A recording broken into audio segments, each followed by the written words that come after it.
Welcome to Season 3 of the award-winning series, Enhance Your Chance, a guide to maximizing your possibilities. We're glad you've joined us. My name is Laura Caton. And I'm Ron Caton. And as always, Laura and I will be your hosts on this journey. First, I'd like to thank the viewers who have joined us season after season. And for those of you who are tuning in first time, welcome. Enhance Your Chance is a skill-building show. Our goal is to increase your awareness to some of the most essential skills that you need to achieve your professional endeavors, to set a positive example in a professional environment. Now, what is a professional environment? It could be the workplace, a scholarship interview, the college arena, the classroom, a myriad of things anywhere from community service to the actual professional environment of the workplace. A good leader gets people to believe in him. A great leader gets people to believe in themselves. That's very interesting. It's a very good quote. That's very interesting. What does this actually mean, and how does it relate to being an effective manager? Well, we'll be discussing the answer to that particular question, many other questions tonight, as well as the general subject of managers and managing. And we'll be introducing our guest. That's a very good point. So for you who are watching, the viewers who are watching the show, if you are not a manager, but you can, as Ron pointed out, exhibit many of these traits and qualities and excel in your own position and with your relations with people with whom you work and your colleagues. That's right. So our quote for tonight, again, is a good leader gets people to believe in him. A great leader gets people to believe in themselves. So at this point, would you mind introducing our guest? You had mentioned that he does have a background in the military, and it is my pleasure to be able to introduce tonight to you Harry Horowitz. Harry is the director of the Professional Development Center at Westchester Community College.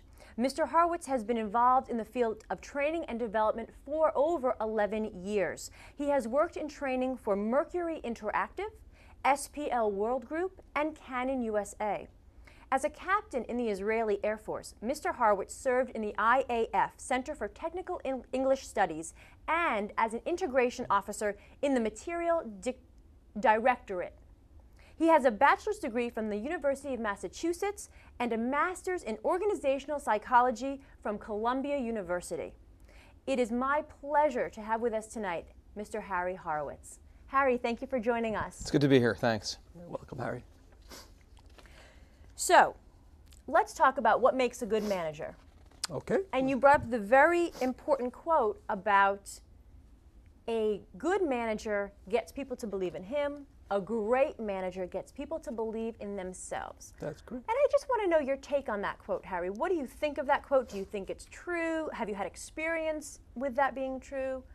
I think it's an excellent quote. I think that, in general, a good leader knows that when he's not even present on the floor or where he needs to be, that things are running as they should run. So I think what that quote really means is that a leader makes sure that people know what they're supposed to be doing for themselves, for the organization, and that they don't need to be on top of people all the time to make sure that things are getting done. And so I make the distinction actually very often between leaders and managers, because a leader, again, is somebody who sets a vision for the organization.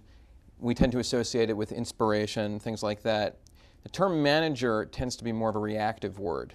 So a manager will do follow-up, will be very, very good at making sure that people are doing their jobs. When we talk at one step higher to vision and to inspiration and things like that, I think we talk about leaders in that way. Well, if picking up on what Laura said, what you were talking about, if a manager lived by this statement that we quoted, how do you think it would affect his employees or her employees? I think in a really great environment, people come in on time, or they come in early when they don't have to be told, and they leave and they stay late when they don't have to be told. And I think employees who really, really respect the people they work for, the people they work with, they don't need to be told what to do, and they don't need to be told to do their jobs well, and they're not clock watchers. And I think organizations run extremely well when people believe in the people who are overseeing them, and they have trust and confidence in them, when they're loyal to them. That's right. And that they feel also that loyalty is a two-way street, that their leaders will be loyal to them in a time of crisis and when they need them.